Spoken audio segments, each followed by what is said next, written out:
ಮುಖ್ಯಮಂತ್ರಿ ಸ್ಥಾನದ ಬಗೆಗಿನ ಕುತೂಹಲಕ್ಕೆ ಕೊನೆಗೂ ಕೂಡ ತೆರೆ ಬಿದ್ದಿದೆ. ಡಿಸಿಎಂ ಡಿಕೆ ಶಿವಕುಮಾರ್ ಸಿಎಂ ಆಗುವಂತಹ ಕಾಲ ಸನ್ನಿಹಿತವಾಗಿದೆ. ಡಿಕೆಶಿ ಹೇಳಿದಂತಹ ಇನ್ನೊಂದು ಹೇಳಿಕೆಯಿಂದಲೇ ಸಿಕ್ತಾ ಸಿಎಂ ಪಟ್ಟ.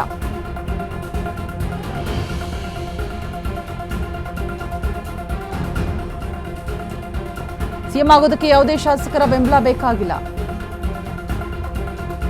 ಹೈಕಮಾಂಡ್ ಬೆಂಬಲ ಇದ್ರೆ ಸಾಕು ಅಂತ ಹೇಳಿರುವಂತಹ ಡಿಸಿಎಂ ಡಿಕೆಶಿ ಶಾಸಕರಿಗಿಂತ ಹೈಕಮಾಂಡ್ ವಿಶ್ವಾಸ ಮುಖ್ಯ ಅಂತ ಬಂಡೆ ಹೇಳಿರ್ತಾರೆ.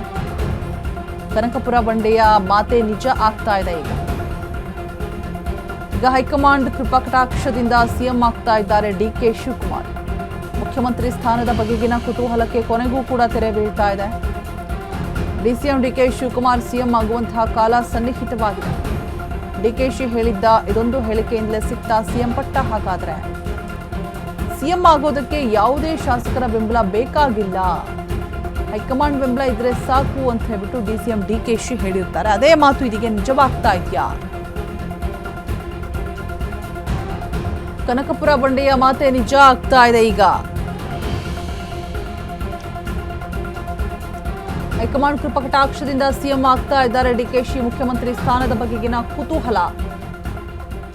ಸಿದ್ದು ಲೆಕ್ಕ ಎಲ್ಲಿ ತಪ್ಪಾಯಿತು ಅಂತ ನೋಡ್ತಾ ಹೋಗೋದಾದ್ರೆ ಅತಿಯಾದಂತಹ ಆತ್ಮವಿಶ್ವಾಸಕ್ಕೆ ಸಿದ್ದರಾಮಯ್ಯಗೆ ಮುಳುವಾಯ್ತಾ? ರಾಹುಲ್ ಗಾಂಧಿ ಮೇಲೆ ಸಿದ್ದರಾಮಯ್ಯ ಇಟ್ಟಿದಂತಹ ನಂಬಿಕೆ, ಕಳೆದ 6 ತಿಂಗಳಿಂದ ಲೆಕ್ಕಾಚಾರ ಹಾಕ್ತಾ ಇದ್ದಂತಹ ಹೈಕಮಾಂಡ್, ಪ್ಲಾನ್ ಬಿ ಅನ್ನ ಮಾಡಿಕೊಳ್ಳದಂತಹ ಮುಖ್ಯಮಂತ್ರಿ ಸಿದ್ದರಾಮಯ್ಯ, ಆಪ್ತರ ಮೇಲೆ ಜವಾಬ್ದಾರಿಯನ್ನ ಬಿಡುವಂಥದ್ದು, ನಿಮ್ಮನ್ನ ಬಿಟ್ಟರೆ ಕಾಂಗ್ರೆಸ್ ಇಲ್ಲ ಅಂತ ಹೊಗಳಿ ಅಟ್ಟಕ್ಕೇರಿಸಿದಂತಹ ಆಪ್ತರು ಕೂಡ ಹೈಕಮಾಂಡ್ ನಡೆ ಬಗ್ಗೆ ಗಮನ ಹರಿಸದೆ ಸಿದ್ದು ನಿರ್ಲಕ್ಷ್ಯವನ್ನ ವಹಿಸ್ತಾ ಇರುವಂಥದ್ದು. ಪದೇ ಪದೇ ಹೈಕಮಾಂಡ್ ನಾಯಕರ ಭೇಟಿ ಮಾಡ್ತಾ ಇರ್ತಾರೆ ಡಿಕೆ ಶಿವಕುಮಾರ್. ಆದರೆ ದೆಹಲಿ ಕಡೆ ಮುಖಾನೇ ಮಾಡಿರಲಿಲ್ಲ ಸಿದ್ದರಾಮಯ್ಯ. ಅತಿ ಆದಂತಹ ಆತ್ಮವಿಶ್ವಾಸವೂ ಕೂಡ ಇವರಿಗೆ ಮುಳುವಾಗೋದಕ್ಕೆ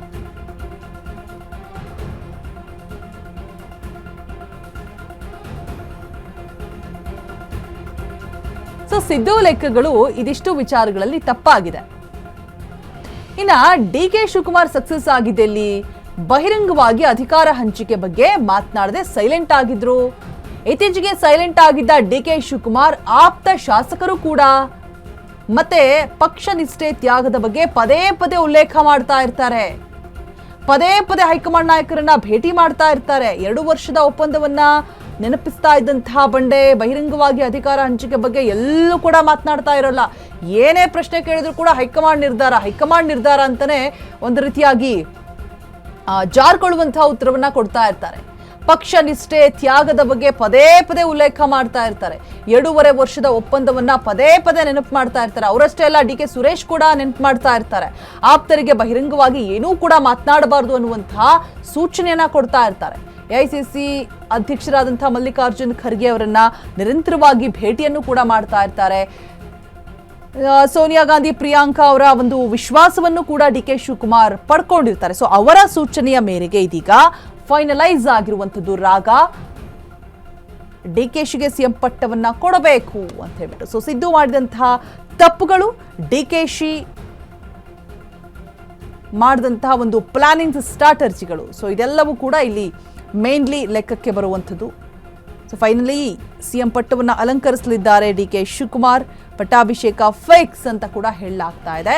ನಾಳೆ ಸಿಎಂ ಸಿದ್ದರಾಮಯ್ಯ ತಮ್ಮ ಸಿಎಂ ಪಟ್ಟಕ್ಕೆ ರಾಜೀನಾಮೆಯನ್ನ ಕೊಡ್ತಾ ಇರುವಂಥದ್ದು ಗೌರವಯುತವಾಗಿ.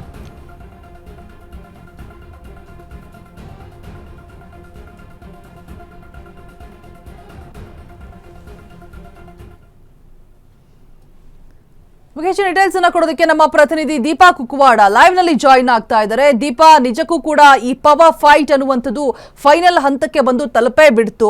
ಸಿಕ್ಕಾಪಟ್ಟೆ ಕ್ಯೂರಿಯಾಸಿಟಿ ಇತ್ತು, ಕುತೂಹಲ ಇತ್ತು.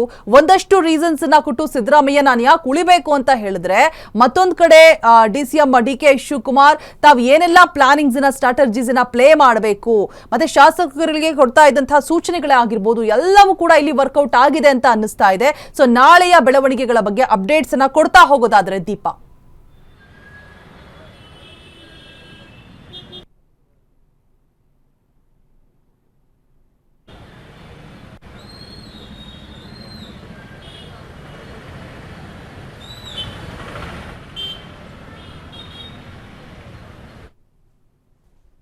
ಜೊತೆಗೆ ರಾಜಣ್ಣ ಹೇಳಿದಂತೆ ಮೇನಲ್ಲಿ ಒಂದಿಷ್ಟು ಬದಲಾವಣೆಗಳು ಆಗುತ್ತೆ ಅನ್ನುವಂತಹ ಮಾತುಗಳನ್ನು ಕೂಡ ಹೇಳ್ತಾ ಇದ್ರು. ಇದೆಲ್ಲದರ ನಡುವೆ ಇದೀಗ ಹೈಕಮಾಂಡೇ ಕ್ಲೈಮ್ಯಾಕ್ಸ್ ಹಂತವನ್ನು ಈ ನಾಯಕತ್ವ ವಿಚಾರಕ್ಕೆ ತಂದು ಇಟ್ಟಿದೆ. ಬಹುತೇಕವಾಗಿ ನಾಳೆಯೇ ಎಲ್ಲವೂ ಕೂಡ ಫೈನಲ್ ಆಗುತ್ತೆ. ಅಂದರೆ ನಾಳೆ ರಾಜಭವನದಲ್ಲಿ ಸಮಯವನ್ನು ಕೂಡ ಸಿಎಂ ಸಿದ್ದರಾಮಯ್ಯ ಕೇಳಿದ್ದಾರೆ ಅನ್ನುವಂಥ ಮಾಹಿತಿ ಇದೆ.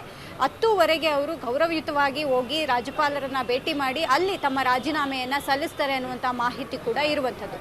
ಇದರ ಜೊತೆಗೆ ಆಪ್ಷನಲ್ಗಳನ್ನು ಏನನ್ನೂ ಕೂಡ ಹೈಕಮಾಂಡ್ ಇಟ್ಕೊಂಡಿಲ್ಲ. ಅಂದರೆ ಡಿ.ಕೆ. ಶಿವಕುಮಾರ್ ಅವರೇ ಮುಂದಿನ ಸಿಎಂ ಅನ್ನುವಂತಹ ನಿಟ್ಟಿನಲ್ಲೂ ಕೂಡ ಒಂದಿಷ್ಟು ಚರ್ಚೆಗಳ ಜೊತೆಗೆ ಆ ಚರ್ಚೆಯ ನಡುವೆ ಮತ್ತೊಂದೆರಡು ಹೆಸರುಗಳು ಕೂಡ ಸೇರ್ಪಡೆ ಆಗಿತ್ತು. ಅಂದರೆ ಪರಮೇಶ್ವರ್ ಅವರ ಹೆಸರು ಕೂಡ ಸೇರ್ಪಡೆ ಆಗಿತ್ತು.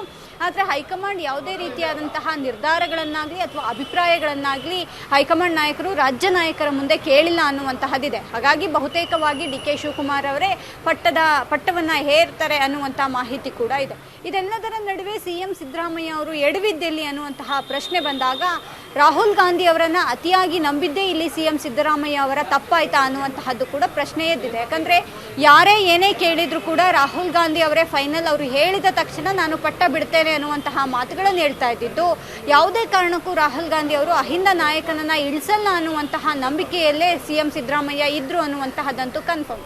ಆದರೆ ಎಲ್ಲವೂ ಕೂಡ ಬದಲಾದ ಪರಿಸ್ಥಿತಿಯಲ್ಲಿ ಒಂದಿಷ್ಟು ಬೇರೆ ಬೇರೆ ಅಭಿಪ್ರಾಯಗಳು, ಕೊಟ್ಟ ಮಾತು ಆಗಿರಬಹುದು, ಪದೇ ಪದೇ ಹೈಕಮಾಂಡ್ ನಾಯಕರುಗಳನ್ನು ಡಿ.ಕೆ. ಶಿವಕುಮಾರ್ ಭೇಟಿಯಾಗಿ ಮನವರಿಕೆ ಮಾಡಿಕೊಡುವಂತಹದ್ದು ಎಲ್ಲವೂ ಕೂಡ ಒಂದು ಹಂತಕ್ಕೆ ಸಕ್ಸಸ್ ಆಯಿತು. ಆ ನಿಟ್ಟಿನಲ್ಲಿಯೇ ಸಿಎಂ ಸಿದ್ದರಾಮಯ್ಯ ಫೇಲ್ಯೂರ್ ಇಲ್ಲಿ ಎದ್ದು ಕಾಣ್ತಾ ಇದೆ. ಹಾಗಾಗಿ ನಾಳೆಯ ಬೆಳವಣಿಗೆಗಳು ಒಂದಿಷ್ಟು ತುಂಬ ಸೂಕ್ಷ್ಮವಾಗಿದ್ದರೂ ಕೂಡ ಬಹುತೇಕವಾಗಿ ನಾಳೆಯೇ ಎಲ್ಲವೂ ಕೂಡ, ಅಂದರೆ ಈ ನಾಯಕತ್ವ ಗೊಂದಲ, ಇದಕ್ಕೆ ಬೇಕಾದಂತಹ ಪರಿಹಾರ ಎಲ್ಲವೂ ಕೂಡ ನಾಳೆಯೇ ಸಿಗಲಿದೆ.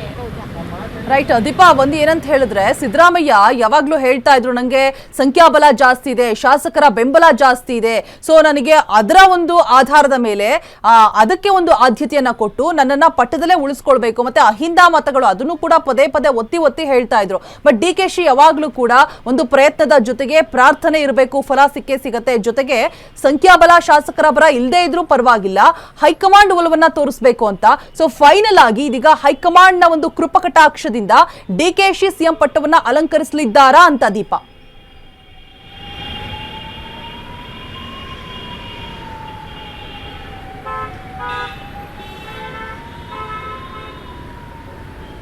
ನಂಬರ್ ಗೇಮ್ ಏನಿದ್ರು 2.5 ವರ್ಷ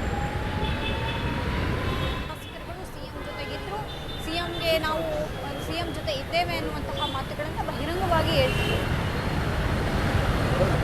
ಎಫೆಕ್ಟ್ ಆಡಳಿತದ ಮೇಲೆ ಬಿದ್ದು ನಿಗಮ ಮಂಡಳಿಗಳ ಸರಿಯಾಗಿ ಆಗಲಿಲ್ಲ, MLCಗಳ ಆಯ್ಕೆಗಳು ಸರಿಯಾಗಿ ಆಗ್ತಾ ಇರಲಿಲ್ಲ, ಜೊತೆಗೆ ಬೇರೆ ಬೇರೆ ಕಾರ್ಯಸ್ಥಾನಗಳ ಮೇಲೆ ಇದರ ಎಫೆಕ್ಟ್ ಬೀಳ್ತಿದೆ ಅನ್ನುವಂಥದ್ದು ಗೊತ್ತಾಯಿತು. ಆಗಲೇ ಶಾಸಕರೆಲ್ಲರೂ ಕೂಡ ಒಂದು ಹಂತಕ್ಕೆ ಬೇಸರವನ್ನು ಹೊರಹಾಕಿದರು. ಇದರ ಜೊತೆಗೆ ಸಿಎಂ ಸಿದ್ದರಾಮಯ್ಯ ಕೂಡ ಒಂದಿಷ್ಟು ಜನ ಆಪ್ತ ಶಾಸಕರನ್ನು ಹೊರತುಪಡಿಸಿ ಉಳಿದಂತಹ ಶಾಸಕರುಗಳನ್ನು ಸರಿಯಾಗಿ ನಡೆಸ್ಕೊಳ್ತಿಲ್ಲ ಅನ್ನುವಂತಹ ಮಾತುಗಳು ಕೂಡ ಕೇಳಿಬಂತು. ಯಾವುದೇ ಅನುದಾನ ವಿಚಾರವಾಗಿ ಅವರು ಮುಂದೆ ಹೋದರೂ ಕೂಡ ಯಾವುದೂ ಸರಿಯಾಗಿ ಆಗ್ತಿಲ್ಲ ಅನ್ನುವಂತಹದ್ದು ಖುದ್ದು ಶಾಸಕರುಗಳೇ ಬಹಿರಂಗವಾಗಿ ಮಾತನಾಡ್ತಾ ಬಂದರು. ಇದೆಲ್ಲವೂ ಕೂಡ ಸಿಎಂ ಸಿದ್ದರಾಮಯ್ಯ ಅವರನ್ನು ಪಟ್ಟದಿಂದ ಇಳಿಸೋದಕ್ಕೆ ಮತ್ತೊಂದು ರೀತಿಯಾದಂತಹ ವೇದಿಕೆ ಆಯಿತು ಅಂದರೆ ತಪ್ಪಾಗಲಿಕ್ಕಿಲ್ಲ. ಈ ನಿಟ್ಟಿನಲ್ಲಿ ನೋಡ್ತಾ ಹೋದರೆ ಸಿಎಂಗೆ ಅದು ಎಡವಟ್ಟು, ಅಂದರೆ ಆ ಒಂದು ವೈಫಲ್ಯವೂ ಕೂಡ ಕಾರಣ ಆಯಿತು.